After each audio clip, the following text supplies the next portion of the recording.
Good evening, everybody. Thanks so much for joining us here on Capitol tonight on a special edition from our Washington, D.C. studios. I'm Ruben Jones in for Tim Boyum, who is on assignment tonight. Before we get to the nation's capital, we start tonight with the latest on the North Carolina state budget proposal making its way through the General Assembly. The proposal, which was unveiled last night, includes a lot of additional spending thanks to budget surpluses. A big chunk of the billions in extra cash is going towards pay raises for teachers and other state employees. There is also a focus on school safety, providing additional funding for school resource officers, school safety grant programs, and mental health resources. Now, legislative leaders say they want a school resource officer in every elementary and middle school. With an eye on the economy, the budget includes a $1 billion stabilization and inflation reserve that leaders say will come into play should the economy go into a recession, which many economic experts are predicting. Now, the bill started its journey through the General Assembly last night, where it passed the House Finance Committee. Today, the House Appropriations Committee, Pensions, Retirement Committee, and Rules Committee all passed it along. It is expected a vote on the House floor will come Friday. On the Senate side, the budget proposal is on the calendar for tomorrow. While the budget is moving quickly through the General Assembly, some of the North Carolinians it directly impacts aren't so happy about what it lays out. Spectrum News 1 political reporter Mary Helen Jones spoke with a school social worker who says the budget doesn't go far enough. Mary Helen, thank you so much. Now, the budget moving through the General Assembly also includes funding that seemingly entices the ACC to keep its headquarters in North Carolina. But here's the catch. It moves it to Charlotte. The ACC has been exploring moving from Greensboro for the past year, with rumors emerging that the conference is considering Charlotte and Orlando, Florida. The new budget includes $15 million that would encourage a move to the Queen City. That provision also would require that a certain number of ACC championships take place in the Tar Heel state over the next 10 years, including a handful in Greensboro.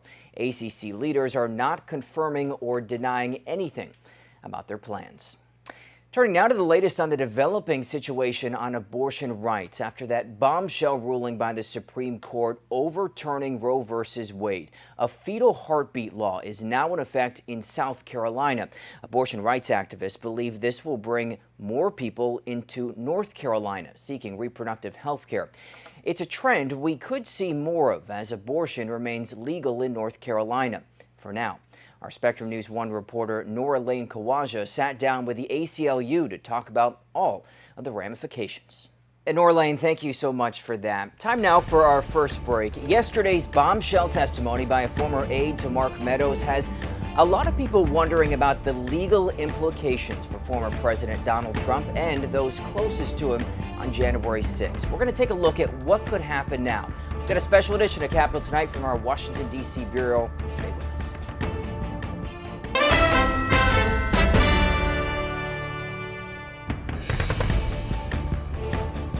Welcome back to Capitol tonight. I'm Ruben Jones coming to you from our D.C. bureau tonight. Yesterday's surprise hearing by the House Select Committee investigating January 6 delivered some strong testimony from Cassidy Hutchinson, a former aide to then White House Chief of Staff Mark Meadows. Now, Hutchinson gave new information about what it was like in former President Donald Trump's circle leading up to and during the events of January 6. Now, the testimony painted a picture of aides, including Meadows, who knew that the day had the potential to get out of hand, but did nothing about it, and painted an erratic picture of Trump's actions that day. Now, Meadows, of course, is not only Trump's former chief of staff, he's also a former North Carolina congressman. Spectrum News Washington correspondent Taylor Poplar is my colleague, sat in on the confirmation hearings really since the beginning. Taylor, good to have you with us. Good to be with you. A lot of bombshell allegations coming out of these hearings, a lot of them about the former president.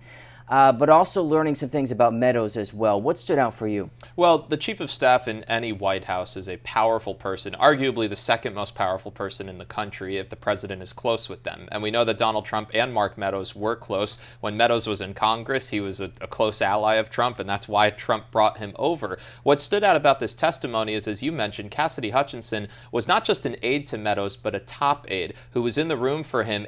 Other aides were saying for every single meeting, every single conversation, organization, would bring guests into his office, would take them out after meetings, would talk with them. She was able to really pull back the curtain and show people what was going on in kind of the most intimate parts of the West Wing. And she painted a picture of a man at one point during the hearing she said was either neutral as things were unraveling on January 6th, or was in the category of deflecting and blaming because he didn't want to get in Donald Trump's crosshairs. Yeah, I mean, she was not an intern. As you say, she had a really big role in this. Right now, Meadows has refused to testify in front of this committee, and the big question now is, will he be forced to at any point, and what will we need to hear from him? What's been interesting is Congress voted to hold him in contempt because he did not sit down to testify. He ignored a subpoena. But then the Department of Justice came out and said, we're not going to pursue anything against him, which you would have thought would have been like, okay, that's the end of the story. But then this hearing happened after that. And the question now is, because Meadows has been so roped into this and is being painted as somebody who was in the room while decisions were being made, potentially knew about violence as it was happening and before it was happening and still did nothing. Will the DOJ reinvestigate? Will Congress try to step in, and they have to figure out what's possible on their end? But there are renewed calls for Meadows to be brought in to be held accountable in some way, shape, or form for this. Yeah, and I mean, Meadows back in North Carolina already faces an investigation into alleged voter fraud by the North Carolina State Bureau of Investigation. So he's got a lot on his plate here. You know, there was also the question of whether Meadows actually asked for a pardon, and Hutchinson talked about that. Yes, bombshell. And Hutchinson is the person who has been testifying to this committee that several members of Congress had requested pardons, and then that people in Trump's orbit, including Meadows, including his personal attorney, Rudy Giuliani, allegedly asked for pardons. Obviously, you don't ask for a pardon unless you think you might have been involved in something that was going wrong. So if that did happen, that is stunning, especially for the president's chief of staff, who that's a position you are guarded by a lot of executive privilege and just a lot of, you have a lot of freedom to take in a lot of important information, to make decisions that the public may not find out about just because you're at the height of that power. But if Meadows did ask for this pardon, that is a clear admission that he thought things were kind of going in the wrong direction. And Hutchinson testified at this hearing that he even said that in the days leading up to it. I think it's going to be really, really bad, but he still did nothing. Well, and there are a couple quotes that really stood out yesterday, including when Hutchinson was talking about Meadows discussing about the potential for Vice President Mike Pence to be hung. That was what we heard from some of the chants during those rallies, and Meadows basically saying that he felt like that was what Trump wanted almost. And it showed over and over again, at least from Hutchinson's testimony, right, again, his top aide, that Meadows really had no control of the president, who he is supposed to be his right-hand man, supposed to help him navigate any type of scenario. And repeatedly, Cassidy Hutchinson would explain where she would go to her boss and say, we need to do something about this. Rioters are getting close to the building, or we need to condemn the violence that's going on. And Meadows, she would describe him as looking down at his phone, sitting kind of stoically in his office, just saying, the president doesn't want to do that. We can't get him to do that. He does agree with what the rioters are chanting. And it showed kind of a chief of staff just paralyzed. And if you look at previous presidents, you could read about chiefs of staff who maybe didn't have as much influence, maybe were kept on an outer layer, but nothing like this, where they were kind of rendered powerless in a very dangerous time. You know, this hearing caught a lot of us off guard this week when it was called. It was a surprise hearing. We understand there's going to be more hearings coming up. What's the timeline that the January 6th committee hearing has? Because, it's important for people to know that this is very fluid. This is, some of it, as you can tell as you watch these hearings, they're on a teleprompter. There is some bit of a stage prep, but there's a lot of it that is very fluid. It is. I mean, this hearing was put on notice on Monday, and it happened on Tuesday. The committee was planning to take a 2-week recess while Congress was taking a recess for the July 4th holiday. And the chairman of the committee, Benny Thompson, told us yesterday after the hearing, he said, as of right now, we will have 2 more hearings. They anticipate it to be in mid-July, but he said, as for what happened today, new information came forward. He explained that Cassidy Hutchinson had changed her legal team, and when that change happened, she was willing to talk about more things, and they felt it was important and urgent enough information that they had to bring it forward to the American public. Now, they're also still calling for other aides to testify, and they're hoping these hearings will apply that pressure. 2 days until July 4th holiday. We'll enjoy that, and then we'll get on to the next round of hearings. Taylor, thank you so much. Good to have you here. Good to be here. Coming up, we have a lot more to get to. The Supreme Court is set to release the final 2 decisions of its term tomorrow. Also, the retirement of Stephen Breyer, justice there. We talk with a legal expert about what to expect and the direction of recent rulings. Stay with us. Capitol Tonight. We'll be right back.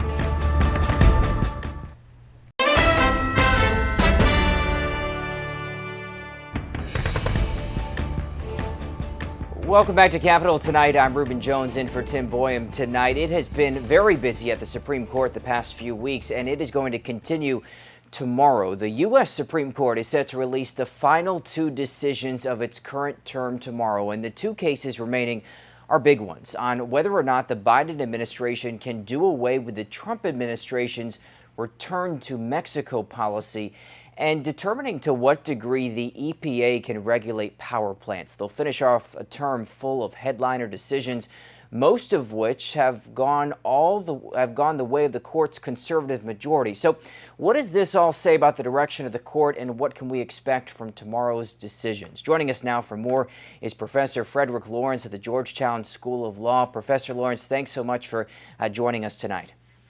Good to be with you. You know, let's start with that case in regards to the EPA, because this would basically limit the EPA's authority on a very major issue, not only now, but in the future, and that's climate change. That's correct. It sounds like a very technical case, but in fact, it has very major implications, not just for climate change, but actually for the whole way in which government is conducted today. The question is whether the Clean Air Act constitutionally provided authority to the EPA to come up with rules to regulate broadly in this area, so long as they take cost into account and other basic issues into account. In other words, it's a broad grant of authority to the Environmental Protection Agency.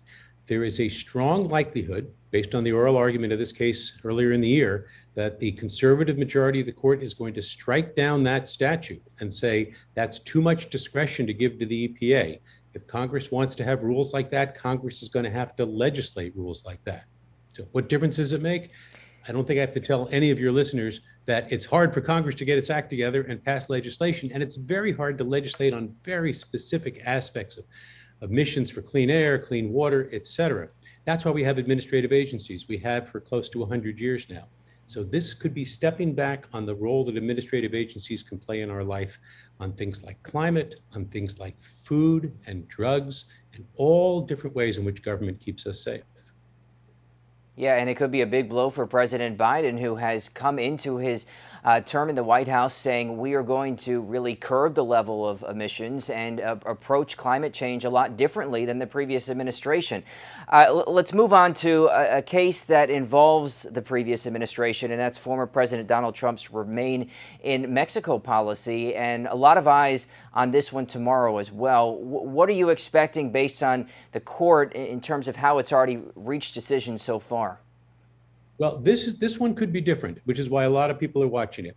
What's involved here is the administration's decision to rescind the Remain in Mexico policy that the Trump administration put in place. The conservative majority of the court in the prior administration was quite deferential to the executive branch when it came to immigration policy. So there's an argument here that whether or not you agree with what the Biden administration did, that they should defer to the executive. So a lot of us are going to be watching to what extent do they continue that approach, and do they say we defer to the administration, and to what extent do they actually second guess the administration on this because they disagree with the merits of the decision. Yeah, it's going to be an interesting one to follow. You know, I'm curious, we have seen so many big decisions over the past few weeks. It's very clear that the conservative justices on this court have pretty much taken over. What sense does it give us about what next term will look like and what decisions or cases the court may take up? Ruben, there's every reason to believe that there is now a working conservative majority on the court that is looking for issues to take on to roll back a lot of the decisions, not just of the recent years, but of the past half century. If you look at Justice Thomas's separate opinion, for example, in the abortion case, Dobbs, that many people have mentioned, he says this is not just about abortion. This would affect same-sex marriage. The same reasoning would affect same-sex intimacy. The same reasoning could affect the case that upheld the right to contraceptives. So what's interesting is that that part of the decision was only 5-4. Usually the court wants more than just 5 justices to do something quite that radical. This group of 5 are prepared to do that. So I think there's every reason to believe that this is the end of nothing and the beginning of everything for this conservative bloc of the court. Yeah, it is going to be the end of Justice Stephen Breyer. He will officially retire tomorrow, be replaced by Judge Ketanji Brown Jackson. A historical moment for the court with Brown Jackson coming onto this court. I wonder what Justice Breyer will be remembered for as we move on from years from now. Justice Breyer will be remembered as a careful justice, as a thoughtful justice, as a bridge builder, as a collegial justice. He also will be remembered for dissents towards the end of his career, because that's really what he's been doing more of lately. He's written very powerful dissents in cases where the conservative majority has been operating. One of the ways in which we think of Justice Breyer as really distinct from the conservatives is a whole way of looking at the law. The conservatives have been looking at the law in terms of what were the rights that were established in 1791 when the Bill of Rights was ratified, and we apply that today. Justice Breyer's had a very different view. He wrote a very celebrated book called Active Liberty, and he views the Constitution as evolving over time, that the idea of creating a more perfect union, as the preamble of the Constitution says, means that it evolves over time. So I think that's what we're going to remember Justice Breyer for, is one of those very powerful voices for active liberty, not for fixing liberty in place and time. Yeah, it will be a big day tomorrow, not only for decisions, but for a new look for this court. So, Professor Lawrence, thank you so much for making time. Really do appreciate it. Pleasure. Good being with you. Well, that is going to do it for us here on this special edition of Capitol Tonight, coming to you from our Spectrum News Washington, D.C. Bureau. We will be back tomorrow night with Capitol Tonight. We'll see you then. Take care.